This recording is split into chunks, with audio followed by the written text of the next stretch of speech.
Air dry clay is a really easy and wonderful craft that you can enjoy at home, and I look forward to sharing this project with you today.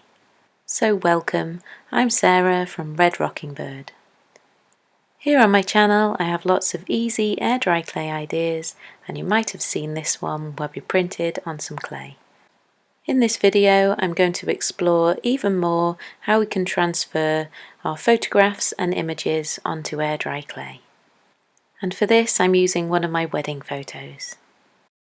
My last video where we transferred the images onto wet clay, a lot of people asked if we could also transfer onto the dry clay, and so I'm going to show you this later on as well.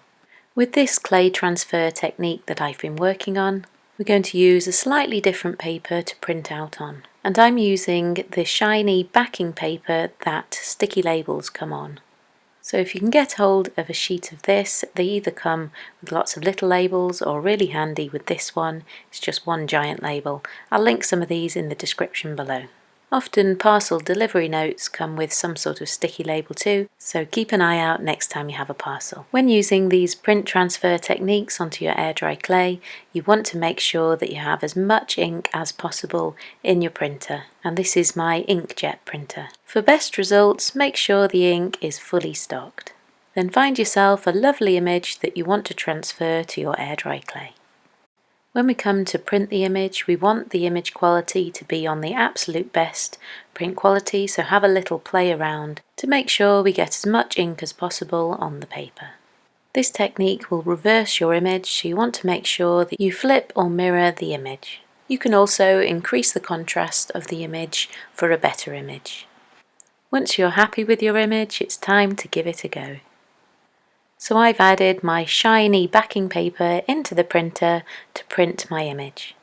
At this stage, be really careful not to touch the image, as the ink is still loose and we're going to use that looseness on our clay shortly. You can cut the image out with a bit of an excess border around it.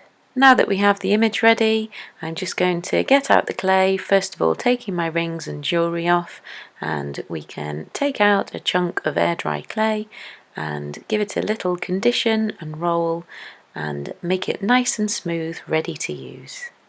At any point during the project, if you feel it's not quite going right, then you can of course just start again, or you can carry on and learn from the mistakes and see what happens, and then always try again. Because it's taken a bit of time for me to experiment and get these techniques the way I want them. I've rolled out a disc of air dry clay so that I can make a lovely coaster with my image on it. I'm very gently taking the image and placing it on the smoothed out clay. Make sure the image doesn't move about at all, and it's better to actually pat it down rather than smooth it side to side. And I've just let the image to sit there on the clay for just about a minute. Very gently I'm now going to peel away the paper and see what we reveal. This of course is the super exciting bit, to see what we reveal. Can be a little bit nerve-wracking, but see how your image transfers.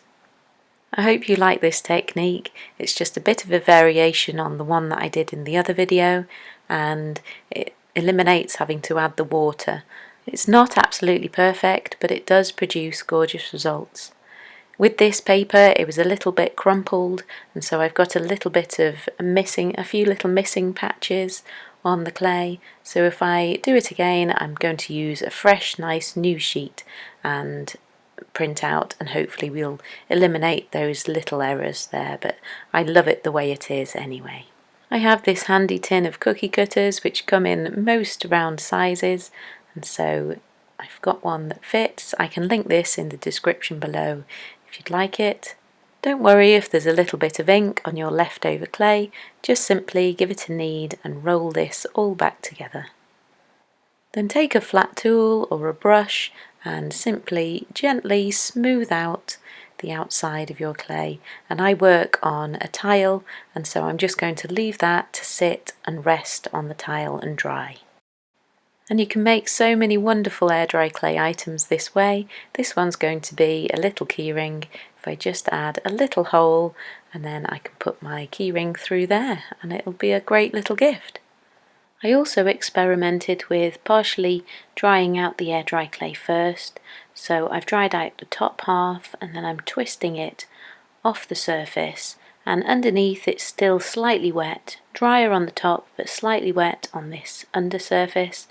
So we can take something to smooth out this clay and then repeat the same process on this slightly dried out clay. The reason for doing it this way as well is because when the air dry clay is fully wet, it absorbs and it draws all of that ink right into the body of the clay. Whereas when the clay is drier, it doesn't suck the ink into the body of the clay so much, so more of it will stay on the surface.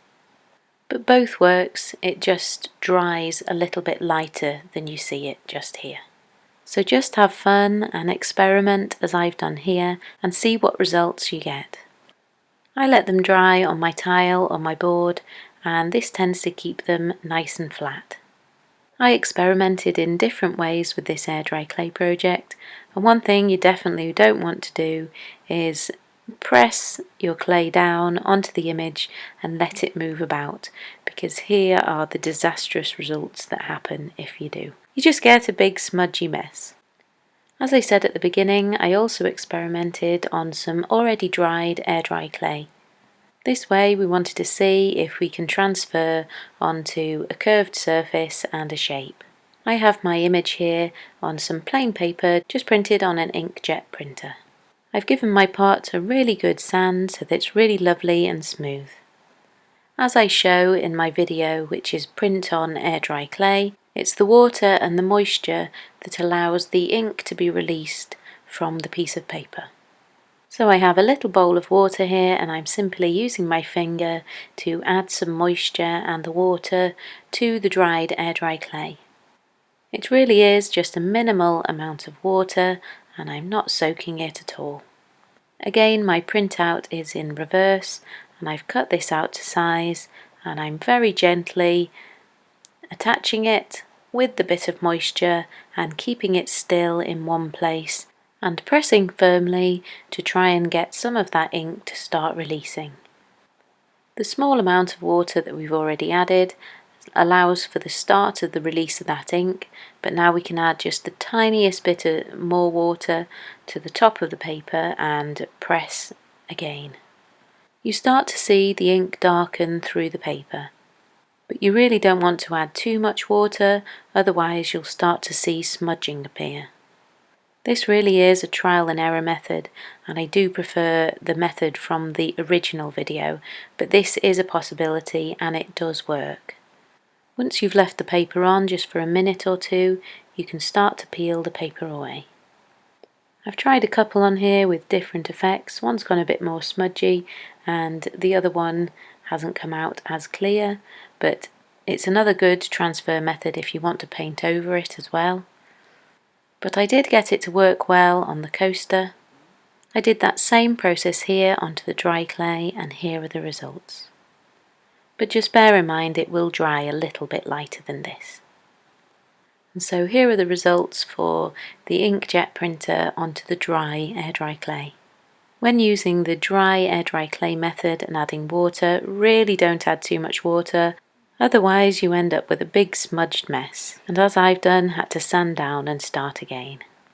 Have a go at all three methods, get some different photographs and really make some beautiful items, and use these easy at-home air dry clay transfer methods. My firm favourite is the original method, but I had lots of questions, so I hope this has answered some of those questions and that you have a play and give them a go. The balance of inks in your printer also makes a big difference. My first one there is a bit blue and these other ones are a bit more of a magenta colour, even though they were predominantly black ink. The two on the right hand side are from the shiny label paper. When we add a top coat of lacquer or varnish, the ink should go that bit darker again.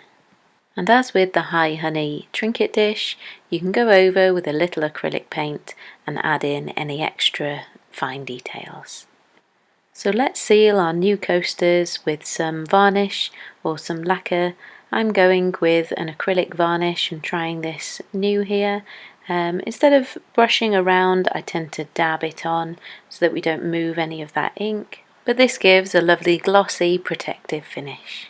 Hopefully this video has provided you with some inspiration and you do feel inspired enough to go and give it a go and give some air dry clay projects a go. I'm sure you'll have a lot of fun and enjoy them. So thanks for watching, and please come and see some more of my tutorials and videos. And don't forget to like, subscribe and comment. Thank you. I do really appreciate each and every one of you. Bye for now.